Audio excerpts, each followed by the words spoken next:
Hey, it has been a while since I've been on here, but I just wanted to get in touch with everybody and see how much fun you're having with your homeschooling.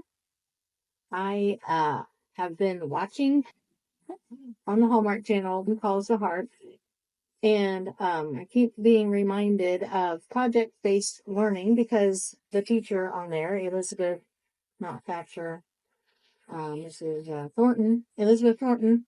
I've watched it from the beginning, and I love that show. I love that series.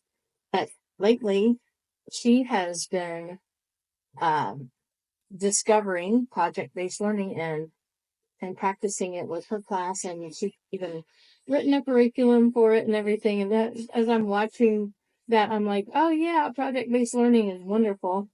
And we did some of that as we were homeschooling. I'm pretty much done now.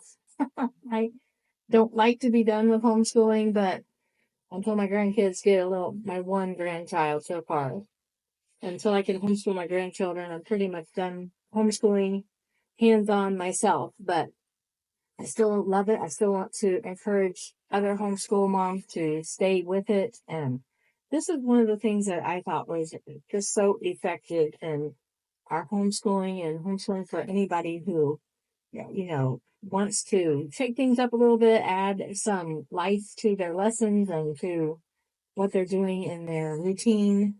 Um, Project-based learning is just so good, and there are so many benefits of using projects and having your children do projects, having them do projects together as a family. One benefit is they develop ingenuity and out of the box thinking. And this goes along with problem solving. When they take on a project, they may come up against something they've never done before. They may have to figure out how to do something new. They develop skills that will probably be needed in real life. This gives them a chance to create a product, something to show for their efforts. My son actually built 2 computers. He just took that on himself and he was able to do it. I don't know how. Don't ask me. He built one for himself and then he gave that one to his dad and built another one for himself. Another benefit of project-based learning is they can develop self-confidence. They will feel accomplished and successful. They can proudly display and tell about what they produced. They may produce something they can sell and make some money that way. You can encourage an entrepreneurial mindset using project-based learning. They become more willing to try something even bigger, more complex, or advanced. A third benefit of project-based learning is that they might identify a career or calling while they're working on a project. By following their interests and what delights them, you may discover the career or calling they are to prepare for, or at least identify a lifelong hobby that will make their future more happy and fulfilling. Another benefit is this makes homeschooling sustainable, fulfilling, and effective. When your homeschool experience is enjoyable for you and your children, it's easier to keep going all the way through. You don't get burnout, and neither do your kids. If they feel successful, feel like they're producing something of value or useful, they will be more likely to stay engaged and want to continue homeschooling. The learning that happens sticks. They never forget things they have used all their senses to experience. And some ways to get started with project-based learning is brainstorm with them to think of projects. Help them to think about what they would like to do, what they would like to make, build, just do more of. Another thing to do to get started is to provide time and freedom. My one son learned how to manipulate the bow staff.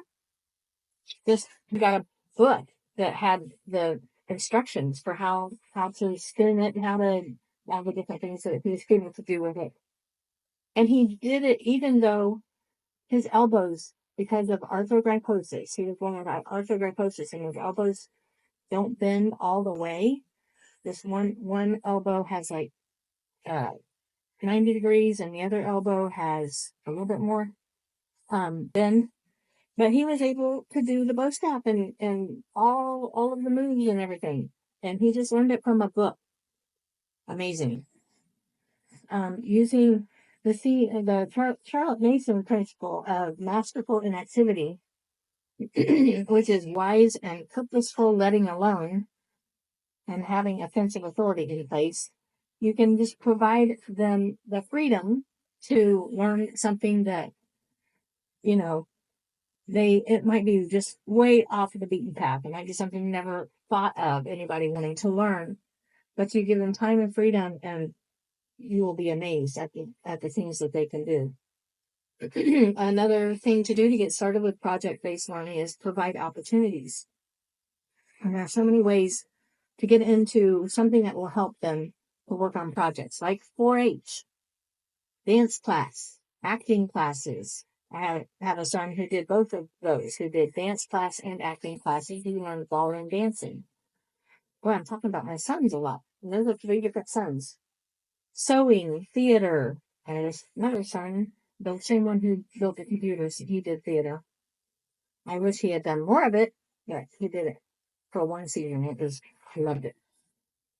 Time to perform a play. They can perform a play at home. They can put it all together and work with their brothers and sisters to put on a play, and even friends. We did that too. We did the Wright brothers, and that was so fun. Or a talent show at home. A lemonade stand. They did that. Yeah. A fundraiser for a good cause. Build a treehouse. My oldest son and his friend built a treehouse. Build a building. We didn't do any of that, but that would be fun.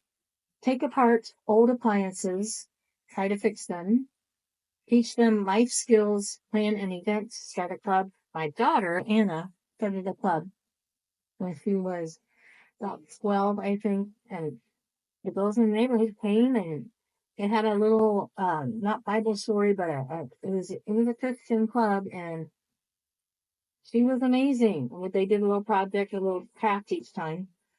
That was all her idea, and she did almost all of that herself. And another thing you can do to start with project-based learning, project-based homeschooling, is provide supplies and support. See yourself as a facilitator. Don't take it on as your own project. Let them do as much as they can on their own. Research and everything. Don't belittle, discourage, or criticize their ideas. Take it as seriously as they do. Be ready to comfort if things don't go as planned. We had some of those projects go awry when a fish died. Well, several fish died. But to give them independence, and you help them to not be afraid to try new things, which is an important thing for them to learn.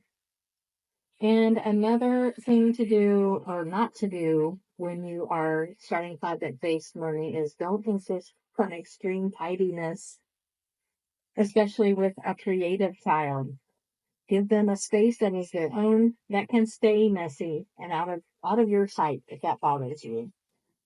And that was never really anything that bothered me very much.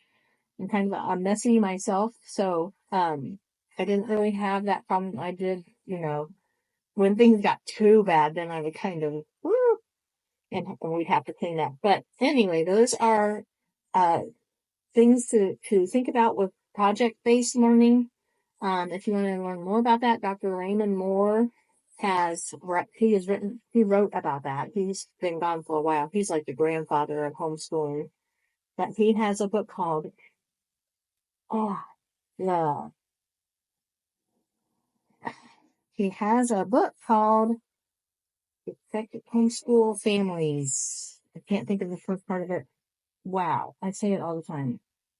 But right now I can't think of it. Look up Dr. Raymond Moore, and on Amazon you should be able to find him and find his books. Maybe I could do that right now. Local. Okay, Amazon tab here. Dr. Raymond Moore.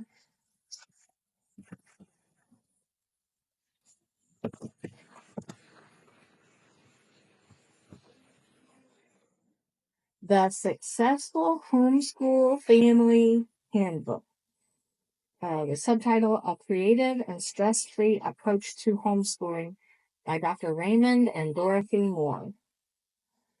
Okay, I don't even know where my tab is now. Here I am. Okay, I'm experiencing performance issues, but that's all right. So, he talked about project-based learning a lot. I'm sure there's a lot of other books you could find about that. And if you have any questions that I could answer, maybe you can ask them here in the group. It was good to see you all again, and I will talk to you later.